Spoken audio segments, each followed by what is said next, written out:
Morning, everyone. How's it? Good morning. How's it? Good morning. Morning. Morning all. Mascara. Good morning. Morning, teacher. Good morning. Good morning. Morning, Ruben. Yes, now we Morning. on. Ruben. I saw you calling me. Morning, India, Nikhil. Dave saying. Put you on the spot. Morning, Ivan. I think we have enough people to start. Today we have Nikhil and Ninja. They'll be presenting the work that they've been doing over the past few years. I was just having a chat with them before we came on. That this is I think quite an interesting presentation for me because their work is not just architecture, it's just all round creative. I think the first time I learned of Nikhil is when he kept posting his beautiful sketches. So today they'll be taking us through their work. So Nikhil is a South African architect, visual artist and multidisciplinary designer based between Joburg and Durban, director of Turmeric, an architectural and interior design consultation firm, and the director of NT Design Studio, Kalki Ceramics, and NT Leather. That means it's a very complicated thing. With a decade of experience in high-end residential and hospitality, Nikhil, with his partner Ninja, have begun to focus on three-dimensional surface design through their company Kalki Ceramics. As an artist, Nikhil focuses on human relationship formed within and against the backdrop of urban realm. His large-scale ink and acrylic gestural work draws inspiration from abstract expressionism, street art, calligraphy, and materials of their making. And then Ninja, who was born in Mauritius, graduated from Nelson Mandela University in 2013, currently runs her own multidisciplinary design practice and ceramic business. She is the director of Ninja Ceramics and co-director of NT Design Studio, NT Leather, and Kalki Ceramics. Inspired by natural and urban landscapes, Ninja works with clay to investigate fragments of these ever morphing ecosystems. Her concern is to share this experience and metamorphorical notion. Too much English in the morning. Notion in their views, compelling us to reinvestigate our relationship with the landscapes we occupy. So it's these are creatives who, as you can see, also intellectuals.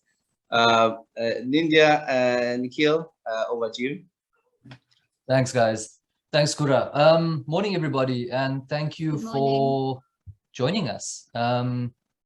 We were just saying before this, if this was a Cape Town breakfast, nobody would be here because everyone would still be asleep. So thank you for getting up early on this beautiful Durban morning and joining us in our studio.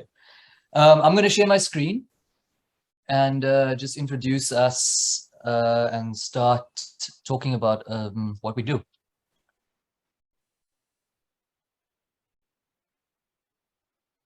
Okay, so before we get into this project or the space we're going to talk about, I want to talk a little bit about who we are and what Studio Kalki is. So Studio Kalki is basically the consolidation of all of our different design activities and practices.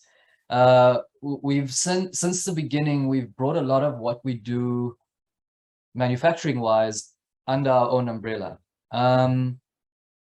Besides being visual artists, we are involved quite heavily in product design. This is a collaboration we're doing with the American Hardwood Export Council and Always Welcome in Joburg, where we were selected as one of 7 design teams nationally to collaborate with the Export Council to create an heirloom out of American red oak, which is a carbon neutral or carbon negative hardwood from the States.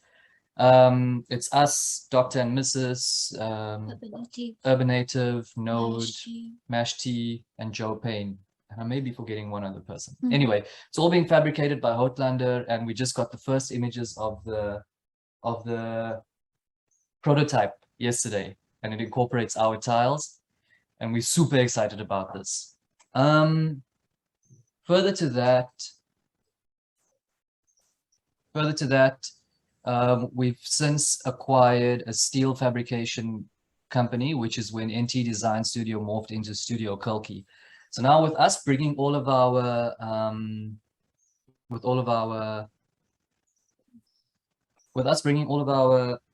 manufacturing capability under one roof, it allows us to control the quality and prototype at a much quicker pace than we normally would. So product development gets pushed out quickly. We get prototypes that we can use at home, which we're running out of space for.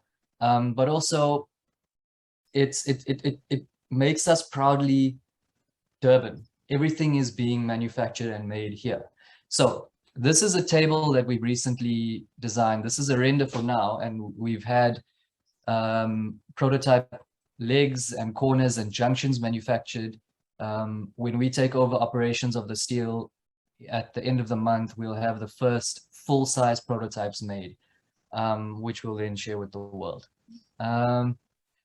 Further to that, this is another one of our server designs that incorporates hardwood, solid brass, and natural materials. So one of our biggest inspirations, or what we focus on a lot, is the tactile sense of design, as opposed to just something aesthetic and something trending. It has to last, and it has to change with age. It has to morph with use, and it has to have a sense of tactility, if that's a word, so that to the touch it's beautiful. Over time it picks up the patina of your use, so it tells a story. And I think those kind of lessons come from our experience, especially India's experience with clay, my experience with leather. They're changing materials. They're materials that change. So our designs, what we try and imbue our designs with, is that sense of change. We recently entered the Nando's Hot Young Designer competition, for which we were selected as top 10 finalists. So now we're going to be developing these designs and yeah, competing for the top spot over there. This is the Cactus server, and this is the Karoo server. The Cactus server was selected to be the competing one, but I think we'll end up building both because we like them. And then some of our completed projects, the one on the left is a collaboration with Julia Rutherford. We're doing the interior design for a new house in Elaleni, and the one on the right is a snapshot of a completed project in Westville. Well, the clients are very private, so they didn't want us to share the whole space, but yeah, this is, I thought quite a nice little. Nikhil, tell me, in designing furniture and stuff, how do you feel that informs back in terms of your appreciation of buildings? You know, sometimes people like urban designers, when they do planning, etc., they feel like when they have to go back to a building, it's a kind of a different thing. So you do furniture, you do the small details and how things are put together, the materials and all that. How does that, how do you condition your mind now when you have to go back to now brick and mortar and concrete and stuff? So the way I think about it is, the way I've experienced it is, it's all to do with scale and interaction. In a space, I feel that your experiences are shaped by the light, the sound, the syntax, the scale, the textures, as well as the individual pieces that are located within it. So the furniture pieces.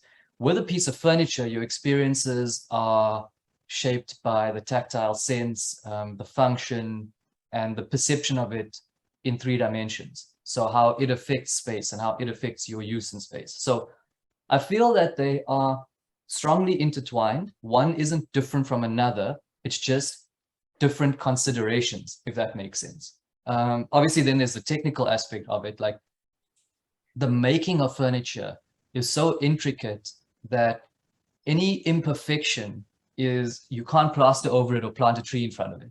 You know, it's got to be ironed out from the beginning. But the upside of it is that, well, you're not just making one. So you'll make a prototype, you'll engage with it, and then you'll say, okay, well, this, and this needs to change. This technology needs to change. This hinge needs to change, whatever it needs to be. That junction needs to change because it doesn't feel so lekker.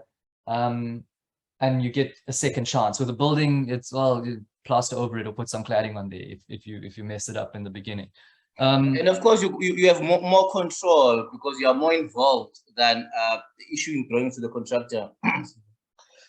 You know, it on one hand, yes, and on one hand, no. We felt in the past when we've outsourced, there's just too much of a lag between fabrication, feedback, and use. That's why we've tried to incorporate everything, or we're trying to incorporate everything under us as a manufacturing house as well as a design house. So we can prototype in real time, and that it's almost like you're sketching with steel, you're sketching with ceramics, you're placing pieces, you're saying this doesn't work, this works well, let's proceed with that.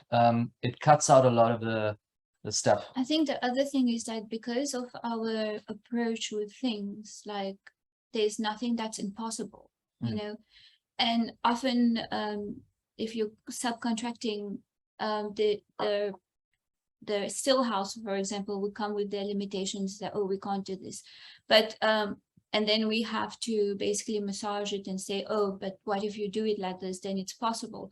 So having full control of what we, the assembly and the making of the things obviously allows us for like endless amount of options and flexibility that you wouldn't necessarily get if you just subcontracting to people. Yeah.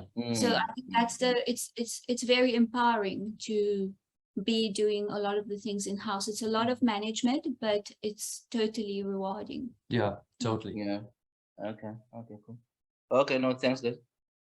Cool. I'm going to carry on. So with that little introduction of who we are as Kalki Studio, I'm going to hand you over to Nindya. Sorry, then Kalki Ceramics. I forgot how I structured this. Yeah. So Kalki Ceramics is our initial sort of foray into design and manufacture, and has since become a subsidiary, if you will, of Kalki Studio, along with the steel.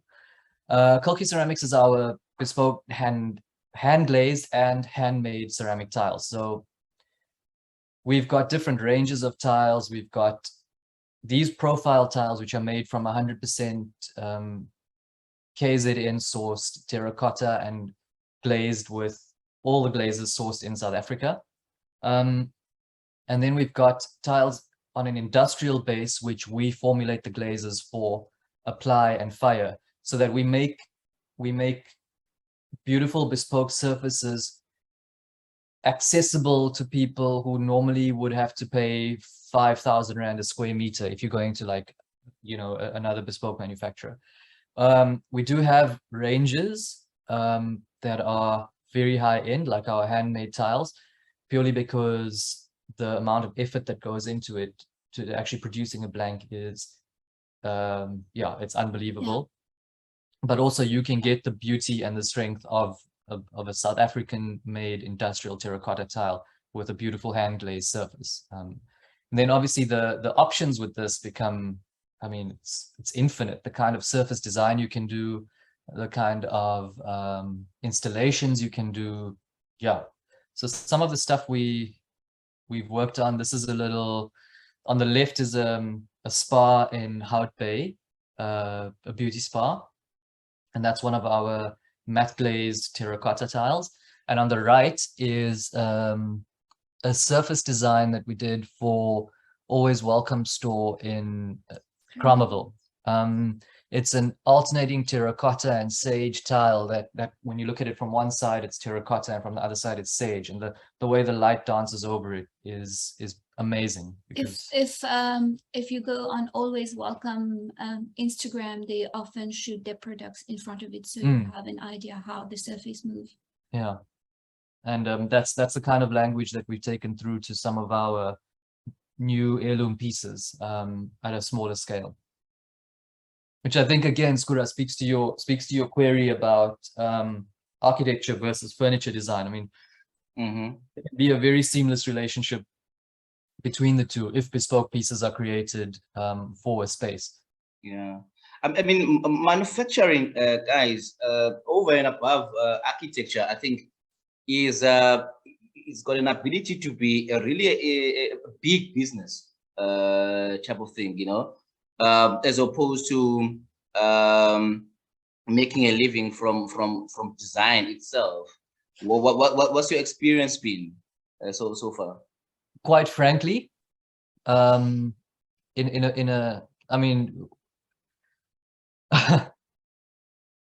it's very rewarding.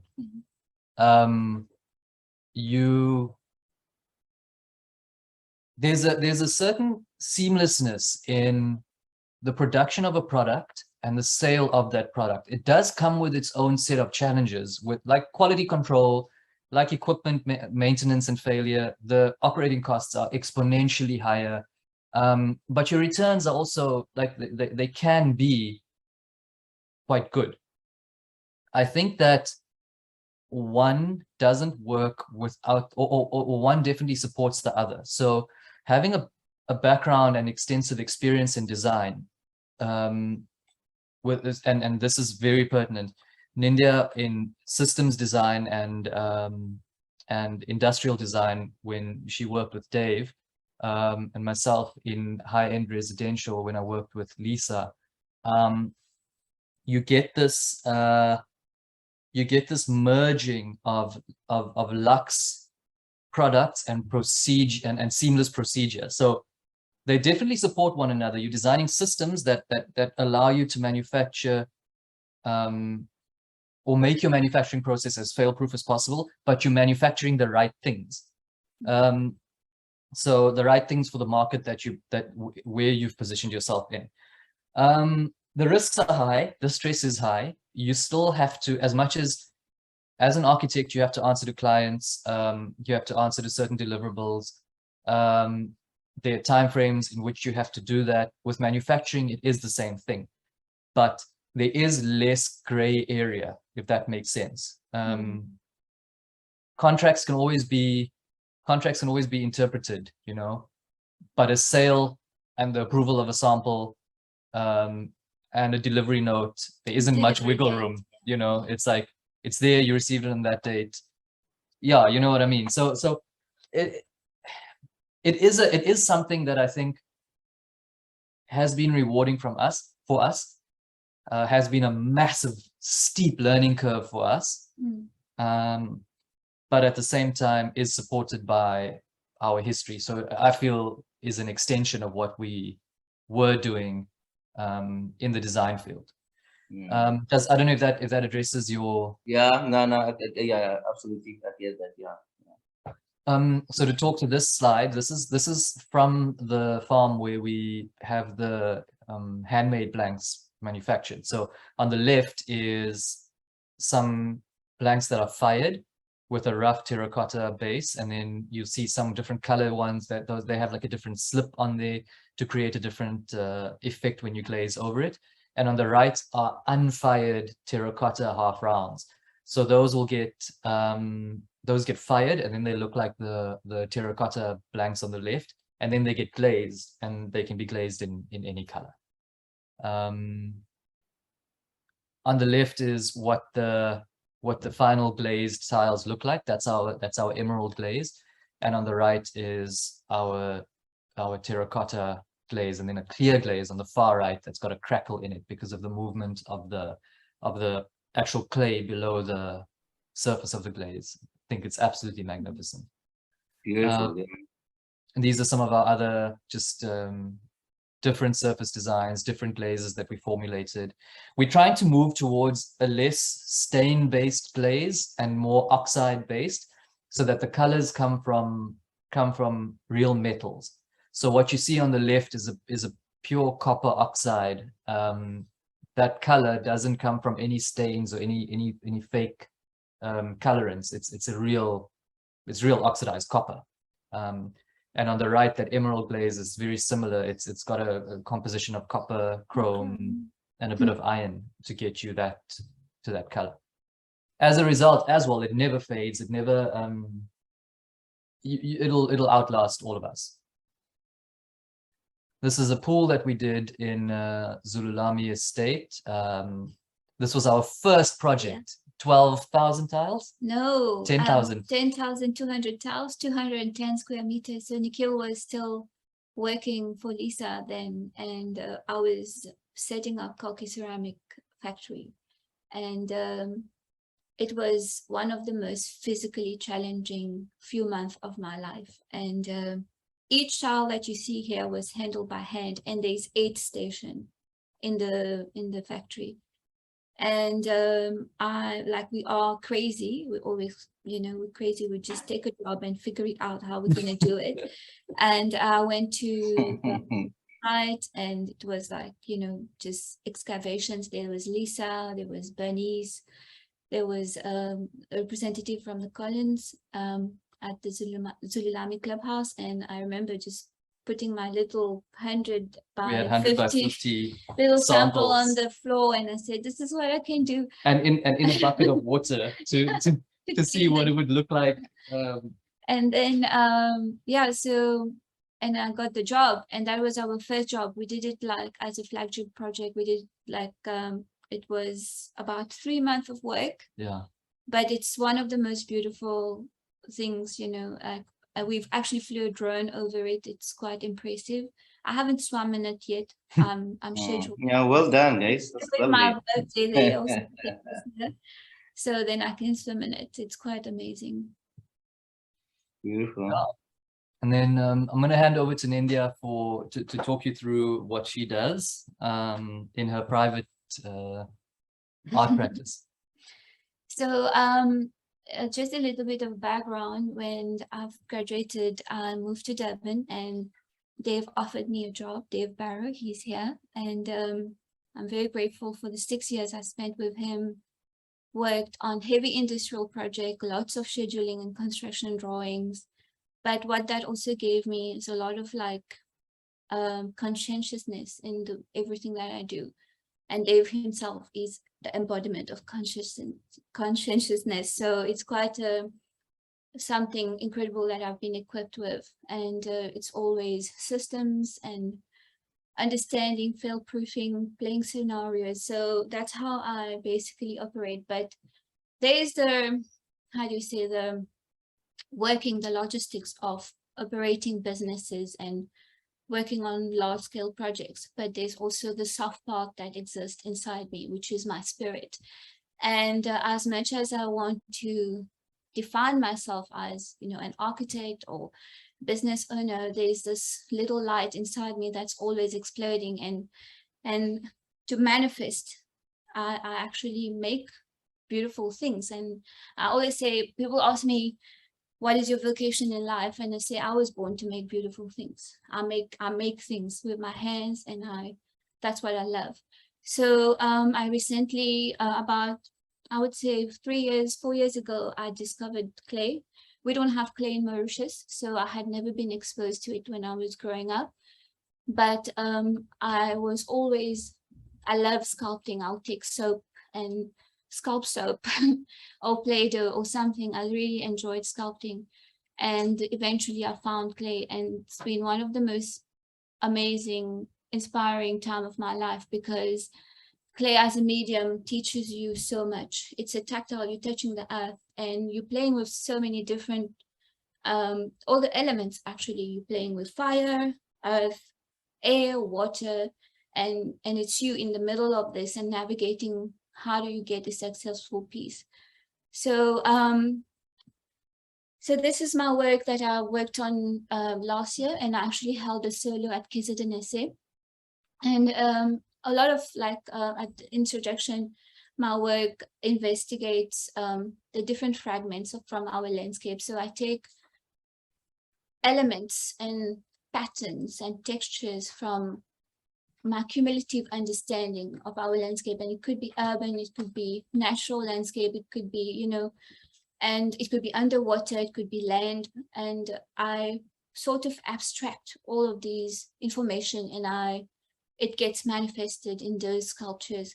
So I call these earth forms, and this was my body of work. These two pieces were two pieces from my body of work from last year, and I then subsequently went on a residency in Cape Town at the beginning of the year to further the form and the textures and the manifestation of my sculptures. And this is what came out of the 2-month residency.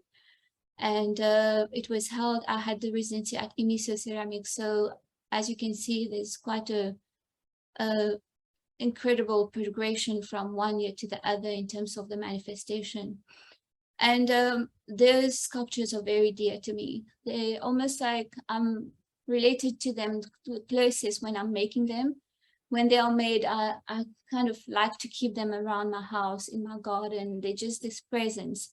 And they hold a lot. I feel like my work has a lot of my spirit, but something also that I don't really understand, which is most probably from the universe, from existence. I'm not too sure. There's an ancient, a futuristic, and a sort of very sensual and soft aspect of it.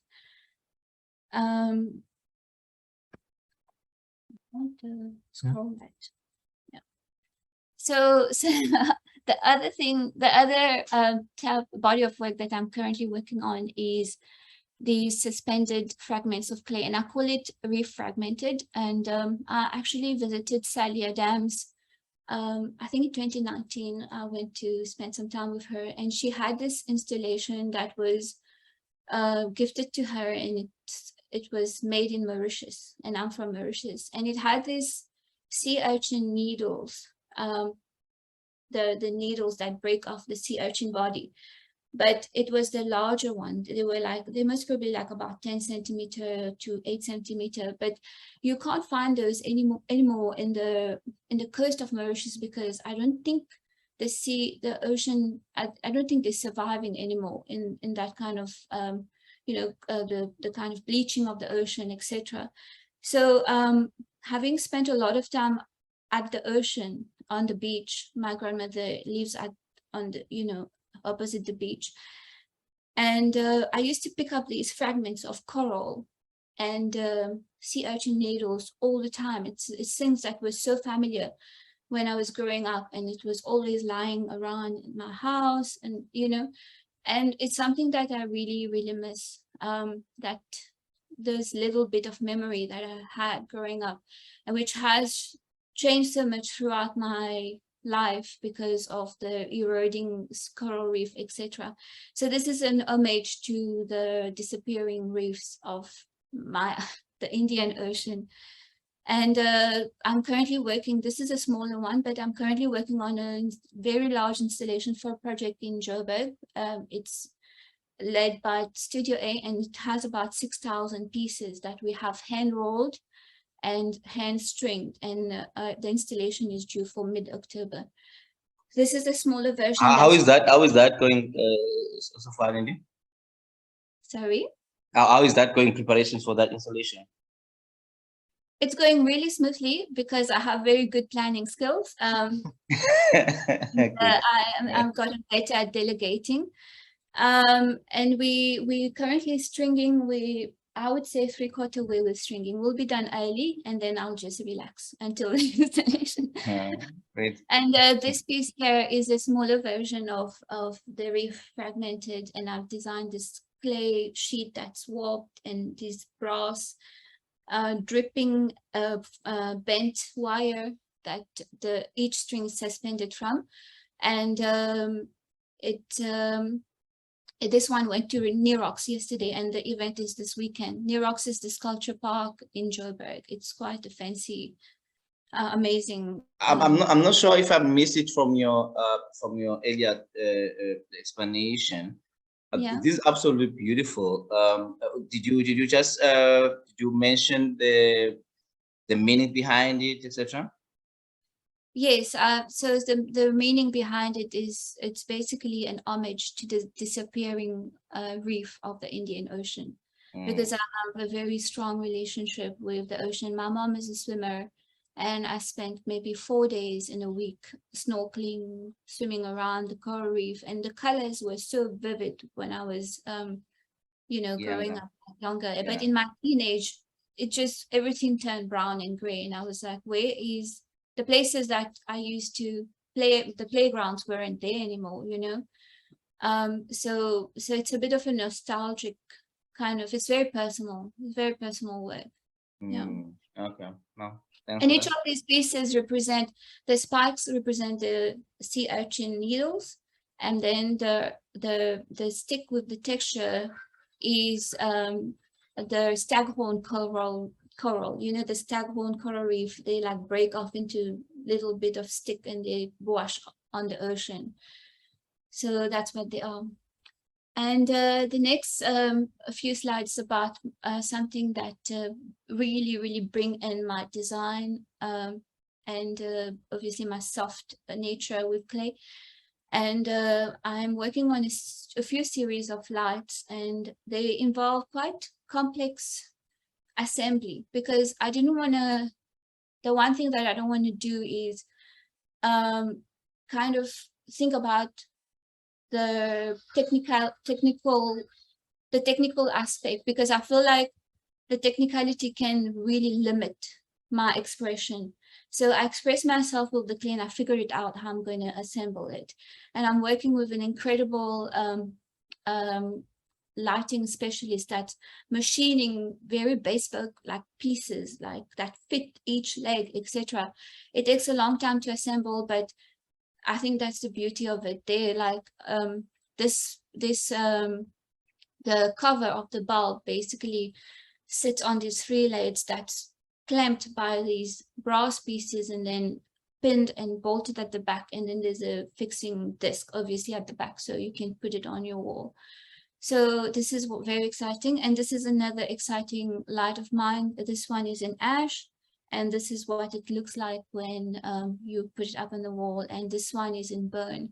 And I'm currently making a lot of them because they're going into a lot of projects next month.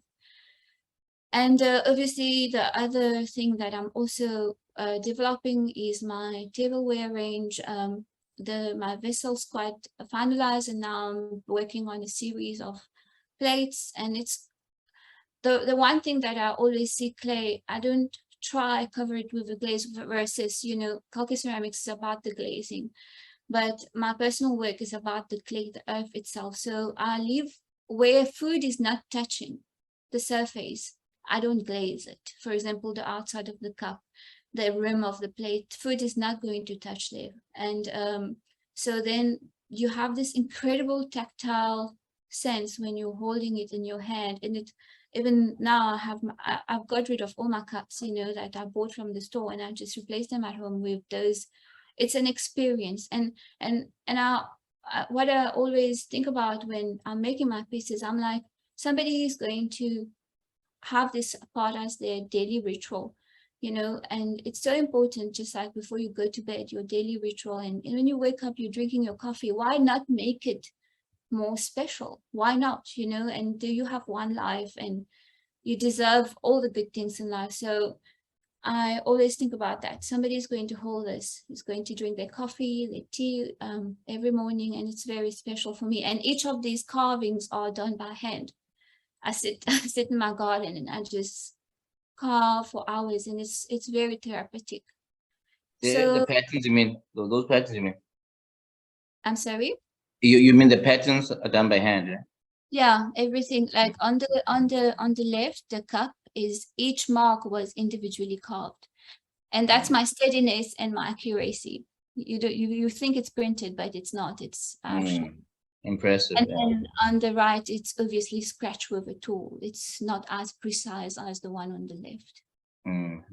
Yeah. Very impressive. Thank you. So that's me. I don't know if you have any questions before we get to Nikhil. Oh, that's absolutely beautiful, guys. It's really good. Yeah. Nikhil? Can I ask you a question? Yeah. Hello? Yes. Yes, Prof. Yeah. You know, there's one you showed us before this time that you hang it down, that's a pieces. One of your, I told you go backward. Yes, this one. Yeah. Which is, it is very, very beautiful. But Thank you. what I wanted to ask you, have you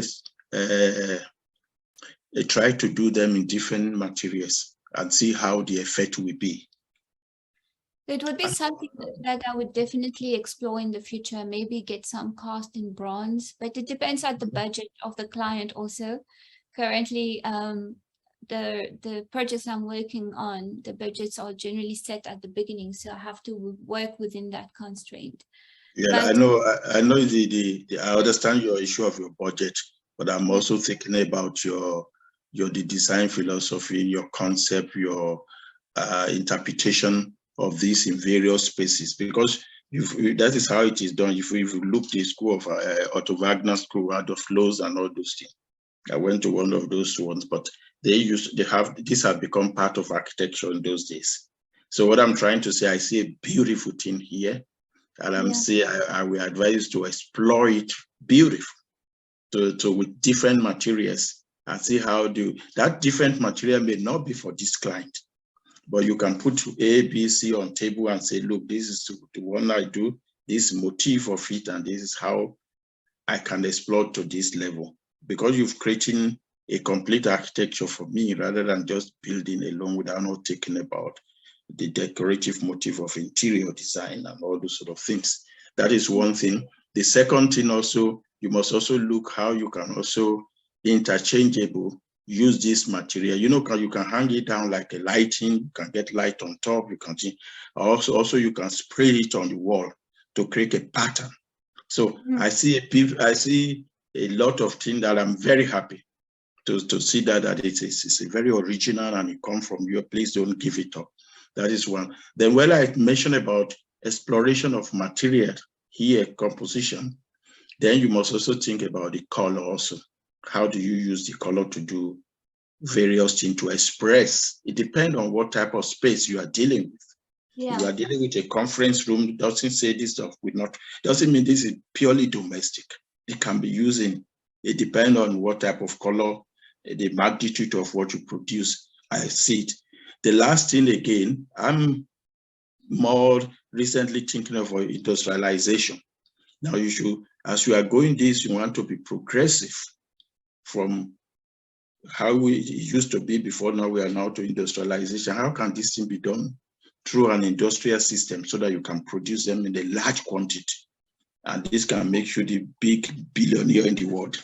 So those are those elements you must think behind you. The idea is there, the ideology is there, the concept is there. It's very good. So this one, let me go to the next one. Secondly, even though you could see this composition here, you can use it in light, you can use it as a decorative in somewhere, and this can be part of a wall. It can be with canvas, with all sorts of things, but I will leave you to explore that. So that is what I will, with different colors and different materials, depend on the client, but you are not dealing with this one client in mind. You must bear in your mind, if you are doing a compositional form of this interior, something, you are dealing with varieties of people. And also you want to use your work also to influence a lot of people to be able to take part into it in future. So that's what I really like what I'm seeing. And the other ones you show us with the lighting, can we go to that again? Sorry, I'm asking too much question. Very morning. So, and then this one, these two, also, I think you must also, the same thing I mentioned, exploring the color, exploring the material, and then the transparency. Even the small one, also you can, you can do it in a glass, you can do it in a different, if you go to industry, in a different form. How to hook it is a different thing, that method will come. So well done. So let's see the rest. Thank you. Thank you. Thanks so much. I can see Thanks, bro. has really inspired you, and I can hear your brain firing all directions. And that brings me joy, and I feel like every time somebody has to say something about my work and suggest something, that's where I feel my success lies. And especially when children also want to engage with it, and children want to, especially these installation, children love it, like the refragmented and the mud mountains, that's what they call it, mud mountains.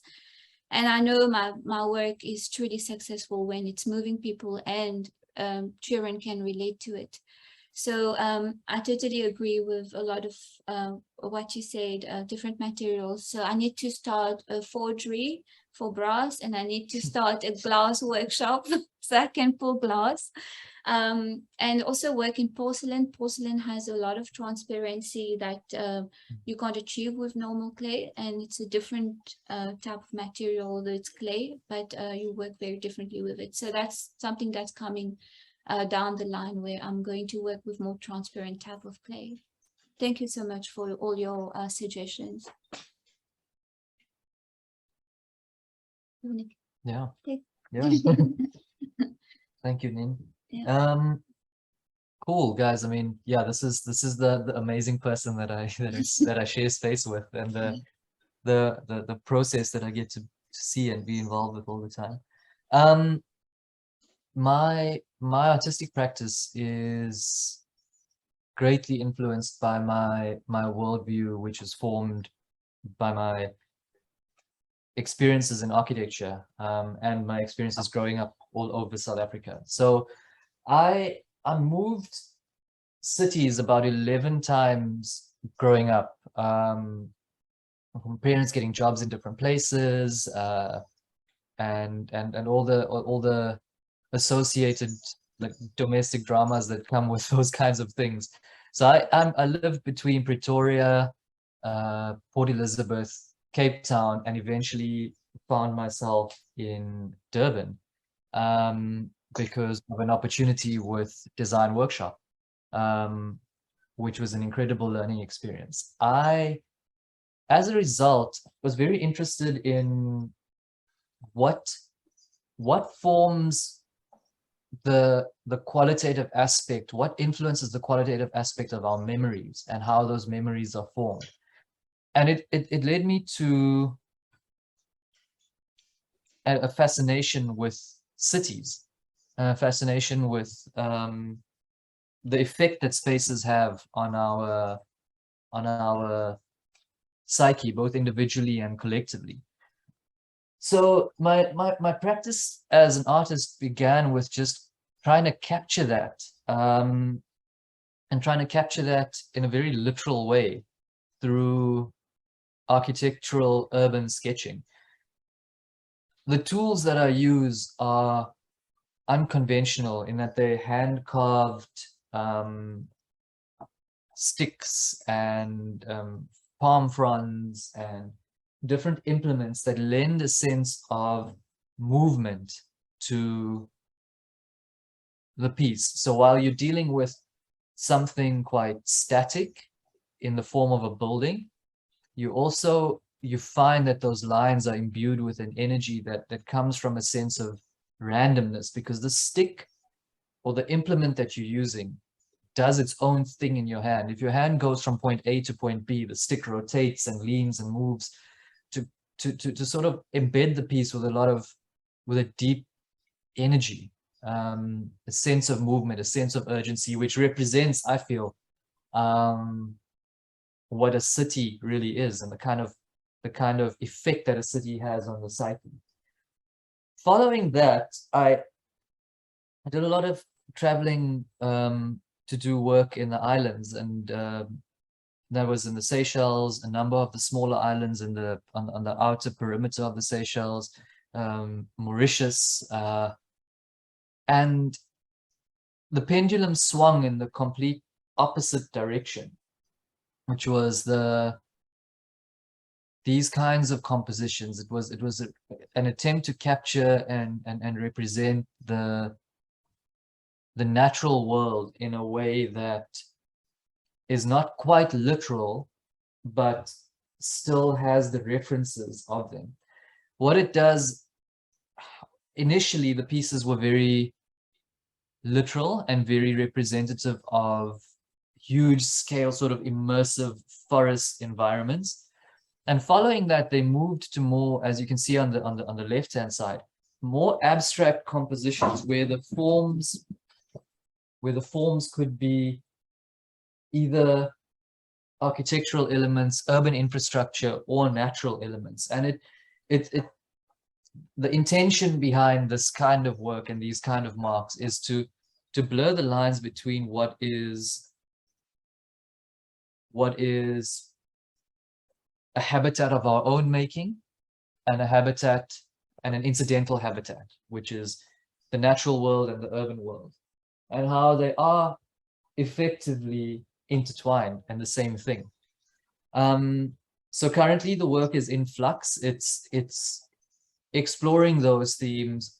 I don't claim to have landed on an answer or an accurate representation of my intention, but this is what it looks like and feels like at the moment. So yeah, that's my artistic practice. I do feel that it's strongly informed by the collective experience of me growing up all over the country, being sort of forced to change environs so readily and so often, and assimilate in these completely different contexts, and at the same time pick out elements or elements of those cities to hold onto, which then form the core memories of those epochs or periods in my life. Yeah, that's the work. This was a composition or series of pieces that was done for the Zululami Clubhouse. Very simple sort of literal representations of lush greenery. On the left was a commission of the mosque. This is actually quite big. The image belies the scale, but it's about 1.5 meters by 900. And it's a Grey Street mosque done for a client who actually grew up living in the apartments on the periphery of the mosque. This is a close-up of a recent commission that I undertook for design workshop for a series of 3 pieces that worked in conjunction with the colors and material palette that they had selected for a beautiful new fit out in Durban. And that's it. That's my practice. That's the artistic side, or the expressive side rather of what I do. I'd like to move on to where it all happens. our headquarters, our HQ, which we're sitting in right now, which is also our home in central Durban. So we took over this space in 2019, just before lockdown hit. We moved in February, and then Uncle Cyril closed everything in March, I think. Yeah. The house was completely, I mean, it was in a state. We bought it at a reasonable price because there was no kitchen. There was literally a plywood island sitting in the middle of an empty space with one sink. And through sort of through our experiences, through using the spaces, we slowly upgraded it and we slowly changed it to our liking. The upgrades on this house and the changes will be a 2-hour presentation in itself. So I'm just going to go straight into what it is at the moment. And it's currently, it retains much of its original layout in the bedrooms and the living area, which is also my studio with my drawing board and the wall that I paint on. But what we've changed completely is the kitchen and kitchen scullery and our what we call our lounge, which is at the far eastern end of the house, and that leads onto the garden. That's what it looks like. If you mirror the building, it's a semi-detached that's linked by this large brick wall, and that's the only like Buxian wall in the house. The rest of it is wood and iron. Yeah. Which is pretty. There's no solid wall, and all the borer loves it. Yeah, the borer love it. So what we had to strip floors, we had to put new isoboard ceilings in, skylights, all of that, and as much as possible no wood, which is probably our love for that's where our love for steel comes from. So this is what the space looked like when we just got in. We painted everything white, which was the advice of interior design friends of ours. They're like, paint the outside black and white, paint the inside white, live in it, and see what you want to do with it. And just to the house is 120 years old. The plans were submitted in 1901, and it's still and it's like incredible. And what you see on the left here is the original Brucolace. It's the cast iron. It's quite magnificent. Yeah. That balustrade weighs 400 kilograms. So you obviously done some changes on the house, right? No, we didn't do. Not yet. No, there was no no changes to the outside or even the inside. Like there was no actual structural changes, because yeah, it's just it's the house that's this house that is the other semi-detached has gone through a lot of alteration. And I think what was appealing about this one is that it was so intact, so in such good condition. It didn't change much. They didn't change anything actually, other than obviously like the positioning of the bathroom, but it's not like it's just next to it, you know. It's not major changes that they did throughout the year to accommodate, because the way of living in 1901, the kitchen and the bathroom was completely separate. So you would get out of a little porch to get into the bathroom and the kitchen. They were kept separate to this, and then the staff quarters were kept separate. So when we occupied the house, the bathroom was already moved, etc.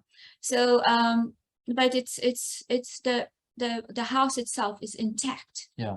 Original frames, window frames, original Brucolace, and like it's incredible. Yeah. Which is there is also a bit of an issue with the original frames, because they're so racked with borer. So the next thing that needs to be done is sort of aluminium or steel windows, but that retain the sash sort of mechanism. This is it in its current manifestation. This is the lounge / my studio on the right, and on the left is just a little detail from our bedrooms showing the original 100 mil wide paneling in timber that the entire house is made of. It's very textured. It feels incredible, and it's even in its blank slate state, when it was just white, it was such a it felt like such a rich space because of all the texture and the high volumes. And the ceiling height's about 3.2. 3.2. So it's amazing. You can put incredibly tall, beautiful curtains and hang installations from the ceiling. It's amazing. You can put really big art pieces like Nikhil's paints on the wall all the time. So it's really amazing, like beautiful spaces. So how we've populated it is we chose to introduce a lot of mid-century and early / high modern furniture pieces into the space, just because we feel in this epoch that's quite timeless, and it introduces a sense of timelessness into this space that's very rooted in history. So I love the tension between them. I love the stark chrome tubing of the Eileen Gray table and of the Marcel Breuer chairs. The Le Corbe LC1 chairs on the right-hand side they were in pieces in someone's basement in Canada. And then they were brought in, they were re-welded, straightened out, stripped of all their chrome, and these two over here in the center. And then we redid the leather on there and painted them black. So they've gone through quite everything's got a story. The Breuer chairs were from a modeling agency in Cape Town. And the LC3, which you can see just the corner of over here, comes from Joburg. The rest of it is populated by stuff from Durban designers, and so that the mirrors on the wall are Archivio. The rest of some of the steel frames are from Deft. Mema has done some of the lighting, so it's all South African and Durban designers as much as possible. And what we've now introduced, which we don't have photos of because they're still being made, is some of our new tables into the space. Moving into the kitchen. The kitchen it's the heart.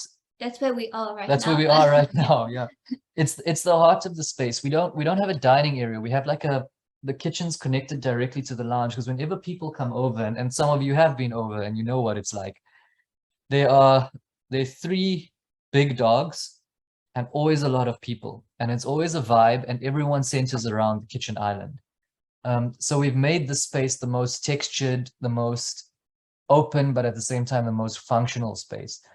What we've tried to do here is also introduce it's not exactly period specific with the haberdashery counter, but it just works in the space. So older pieces contrasted against very, very stark, very industrial steel pieces. And on the other side of this, which there isn't a photo of, is another steel unit with a timber inlay in black and a ceramic tile top, which mirrors the Kalki ceramic tiles on the wall. We introduced skylight into the space because when it's long and it gets dark. It gets dark, and it was a hawk. And once we stripped out all of the walls and stuff and turned it into an open space, we needed more light in there. And I think we're gonna introduce some more skylights in the near future. That's looking back into the lounge area.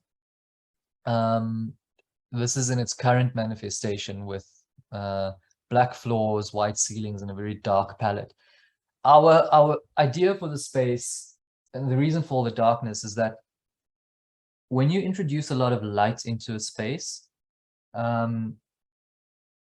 white spaces could become stark. So we imagine the color of a forest, and a forest is quite dark but can be quite bright, you know, when sun shines through the canopies of the trees into the space. So you've got a textured environment of like crushed leaves and barks and you know, all sorts of deep tones, but it actually feels quite bright and quite airy. And that's what we're striving for in this space. And that's where the skylights and the white ceiling come in against the dark floors and the textured walls. This is some of the details. That's a Mema light on the right hand side, which we absolutely love. And then the floating shelves just become like a showcase for the handmade ceramic pieces and our favorite pieces, like the Dr. and Mrs. wine glasses and those kind of things. Just a little celebration of the stuff we like. And just to you can see how closely this is our garden. So when we moved into the property, there was nothing, no vegetation in the garden. It was barren. It was 2 trees maybe, but they were like not very like, and not quite trees. No. So coming from Mauritius and coming from a lineage of people who are good with their hands in the soil, like my ancestors were brought on the island as laborers, you know, so it's been a part of my existence to constantly work with the soil and grow things. It's like very important for me. But you can see the strong relationship with the depth of what the outside of our outside spaces, where it's lush and there's this warm tones, and And I didn't realize how we had used that palette unconsciously, because we're surrounded by that palette. Unconsciously, our source of inspiration, which was our back garden, became very much what our interior like morphed into. And this is actually my studio where I make all my clay work. But it's like a garden that's absolutely beautiful now after 2 years of growing things. Yeah. To contextualize where this is, we're standing here and looking back towards the studio, which is this building at the back there. And the kitchen space is all of this over here. And the studio space is there. So it's a very linear plan, and people often remark that when you look at it from the street front, you think it's this tiny little 1-bedroom shed, and when you walk in, it's this long, thin, deep space. Never ending. Never and ending. then as you walk through the house, it's like there's a piano, there's a studio, there's an art studio, there is like our main space, which is the kitchen with tile samples and stuff, and then there's the back garden, which very often turns into my extended studio and into the studio. So it's like this constant. And what's really amazing about this, you know, when people visit us, and I can see people get incredibly inspired by everything. And the other thing that I also want to mention is that we don't have any built-in cupboard in the house. There's no space to put built-in cupboard. And so what we have done is we've did a big purge, and we only kept things that truly brings joy and truly looks beautiful, because everything is exposed. So and there's the open shelf that you can see in those images, and even our room, there's like everything is open, and yeah, it's very beautiful. And also being Durban, nothing gets moldy. Yeah, nothing gets moldy open. and etc. Yeah. It's amazing how architects see space, because somebody could look at this strip and say, no, I can't actually make this space function. And you guys have just done some magic with that. Thank you. Yeah. And I always think, you know, like in any, like I think all architects can relate to this. Problem is never a problem. It's an opportunity for a solution. And you can use like a sloping side and create the most, like my dad is buying a piece of land, and he's like, there's a slope on this side. I'm like, you want the slope because you will create such beautiful, sure, it's going to cost you a bit more, but like a flat land is a flat land, you know, like, so I feel like in terms of like seeing opportunity in constraint is something that we do very well as architects. And that's what we do. And even that goes extend to our businesses. Every time we have a challenge, we like, how do you find an opportunity within that? And there's a sentence that's I'm carrying very closely lately. And as I actually had a conversation with somebody very important in my life, and we spoke about darkness and how darkness can be a very fertile place, because it like you use that opportunity, and even if psychologically you go in a dark space, the growth that you're going to experience in that dark space and come out of it, you're going to, it's a transformation every single time. So I always see like any dead end, anything as an opportunity to transform that into something very beautiful, and you know, use it to your advantage. What can you do with in each of those things? So that's us, and this is our different Instagram handle where you can find our work. There's our personal artwork, Kalki ceramics, and etc. And you can find us on Instagram. Thank you so much for listening and for being here. It's quite amazing.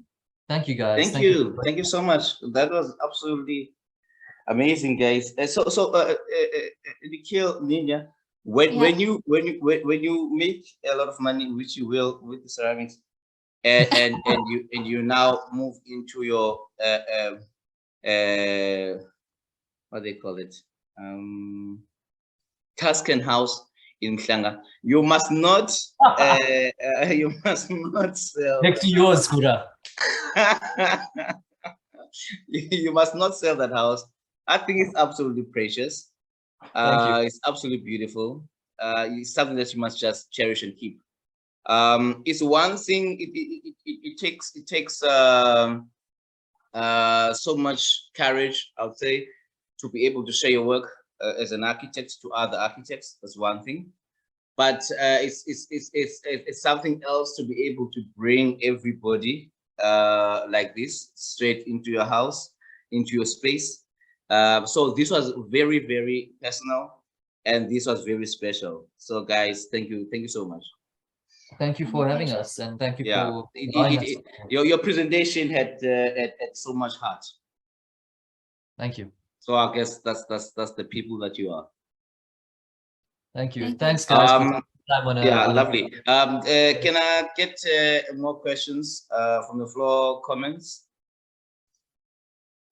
Richard, you do furniture and stuff. You want to say something? Straight on the spot. He's my neighbor. He can forgive me. You need to unmute, Richard.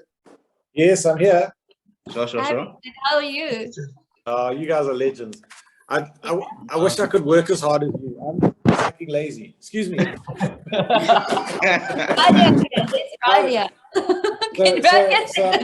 So we've been sitting in the office, and everybody's been has been watching and listening, and there are a few things that have been said. Nindya, your hands are the most amazing hands whose work I've ever seen. The fact that when I first met you, you were doing Mendi, and Radhi was just saying this, and you could just do it. You didn't have to think about doing it. You could just do it. Okay. The control and power you have in your hands is actually remarkable. It's like a metronome. It's just, I don't know.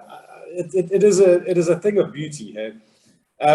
But you know, the thing I find most admirable, and I was also saying that, like, you know, I'm a huge fan of the methodologies of the Bauhaus.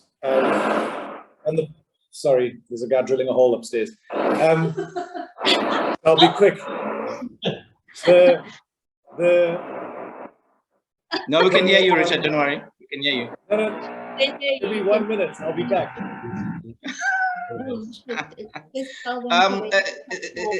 In India, I must say something. What I find quite impressive with Nando's interiors is that they have the same feel.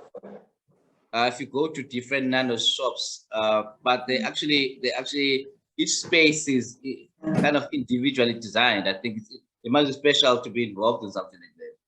Yeah, I think we've been a finalist with Nando's. We have done work with Egg, but we were more of a subcontractor where we made the lights that Egg designed, and we did the one in Devonport and a few across the country. But with being shortlisted, I can see us getting more involved with the Nando's. That would be good. Yeah, that would be amazing. I think it's a brand that recognizes and celebrates design. Yeah, and it's owned by, I mean, they own Spear Foundation, you know, and they own Holiday. So like it's not only, it's like legacy kind of foundation in terms of yeah, it's on its way. Okay. Sorry, we got blue security. He came early to install cameras. They were supposed to come at 12. And oh, okay. No, they can wait. Okay, cool. So yeah, it's quite amazing, and just like what they've done in the past for other established or like emerging creatives is quite amazing, and I'm very excited. It's an exciting space to be in. Lovely. Yeah, that's going to be that combined with the American the hardwood export council launch with Always Welcome. We're very excited. Great, well done, guys, well done. Richard? Other people are paying for the fabrication, so yeah, we don't have to produce. Good. Richard and then Roops. Richard. Cool. Yeah, no, thank you. No, I just wanted to say, you know, there's something very beautiful about watching you guys work over the years and seeing the work evolve. And, you know, it's really about practice and about process and about technique and evolution of technique. And it is such an amazing discipline to observe and to see how those kind of outcomes and those efforts refine and hone a skill. And it's just, you know, it's always quite interesting to look at. I mean, I know Paul and Colleen should speak sometime also about their work and their lighting and the work they're doing. Paul Weigers and Colleen Oosthuizen, well, she's in Weigers now as well. They're both architects, and they're both also making things here in Durban. They're making these quite incredible lights, and their work really talks much more directly to the processes and disciplines of the Bauhaus and Albers. And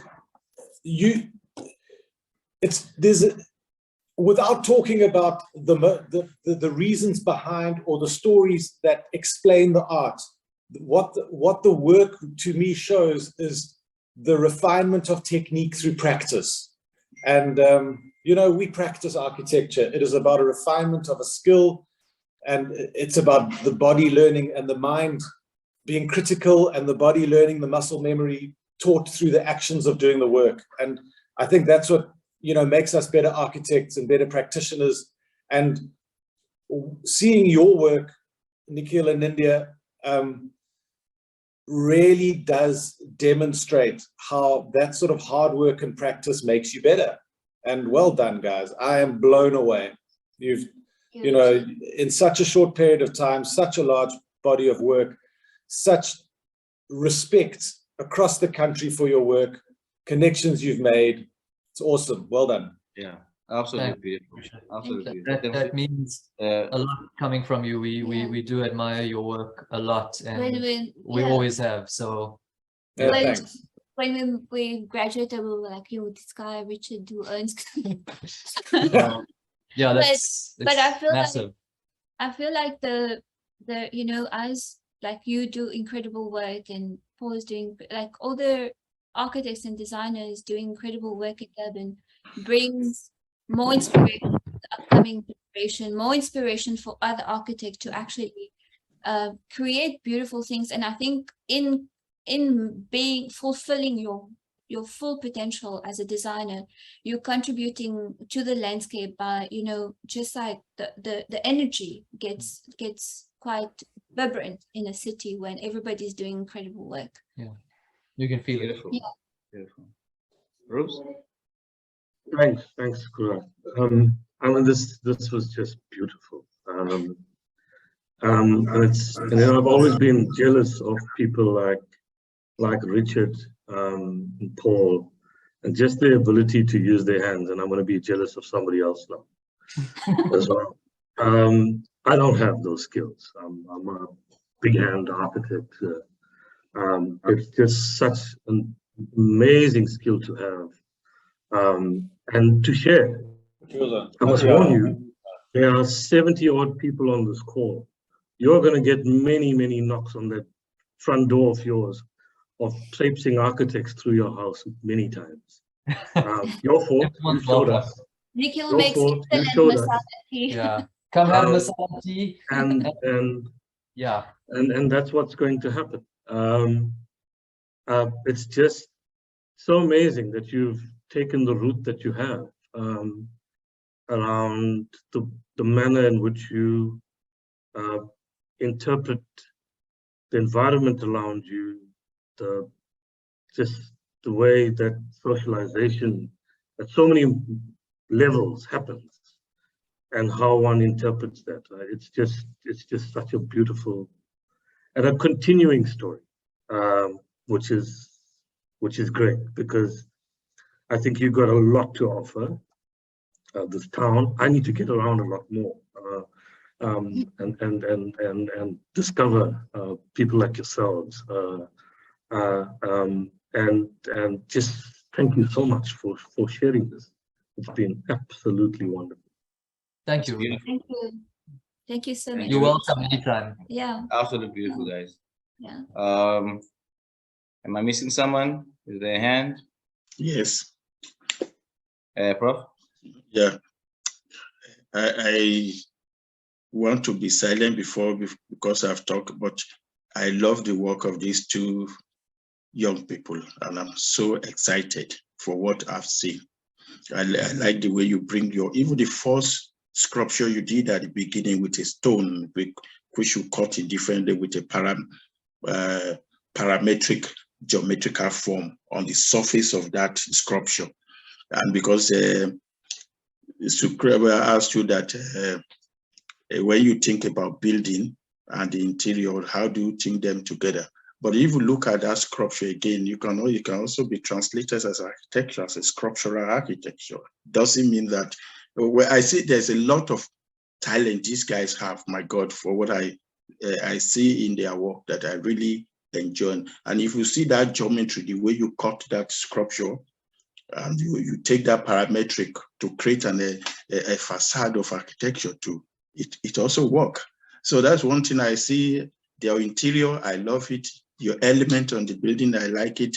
And then what I also like so much is that the diversity of thinking is very good. And you come out to the outside in the green, the landscape, the integration of the natural environment with that house of yours, and with your own hand, and if you take your head and really read the layers of what to put together on that, and the right hand side and the green, my God, is so beautiful.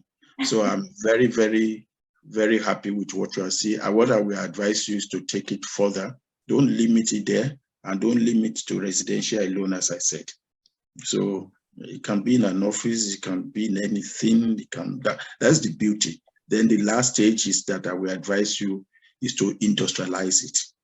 Because industrialization meaning you look for a company who can do this, they're there all over the world. And before you realize, you will be the millionaire. I'm saying it and you write it down. Very beautiful. Very beautiful. So Lovely, keep well. lovely. All the best. All the best. Huh? Thank you. Thank you so much. Rubes? Good day. It's Dave here. Hey. I'd just like to thank you very much for the time.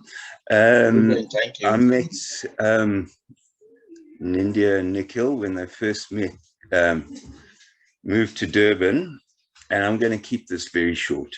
I have never seen so much passion and determination by two people who've put so much energy into making the world a beautiful place. And for that, I compliment them deeply. Well done, you guys. Thank you. You rock. Kind of shape. That's beautiful. That's beautiful. And thank you for contributing to our journey, Dave. Yeah, It's you've really been It's been an absolute pleasure. I can't tell you how much I look at it and I just see this amazing growth. It's delightful. It's like seeing your children grow, you know. It's just the best thing in the world, eh? Okay, I'll keep it short. Great. So, closing words, Nikhil and Nindya? Sorry? Closing words, closing comments? Closing words. I'm just going to tell them to say it. Sorry, our staff is arriving now. So, Okay. from my side, guys, it means so much to us that everyone took out their time on a beautiful Friday morning to be with us, to listen to see a snapshot of what we are doing, the things we're trying to do. Yeah, it really does mean a lot. And your feedback has been incredibly valuable and incredibly encouraging when we do lose our way sometimes. Personally, we lose conviction, and these kind of experiences are galvanizing. They're an indication that we are moving in a direction that is somewhat an approximation of the right way. So thank you for giving us the platform and the time to share. Lovely. Thank you for sharing your experiences, Nindya. Thank you. I just want to say thank you. It's such an honor to share what we do and to be seen with our community. It really means a lot. Yeah. Oh, lovely. Okay, thank you so much, everyone. Thank you so very much. Thank you so very much. Yeah, beautiful. Thank you so much, everyone. Our breakfast is done, and may everyone have a lovely weekend. We'll see you next time. Cheers. Bye-bye. Cheerio. Bye.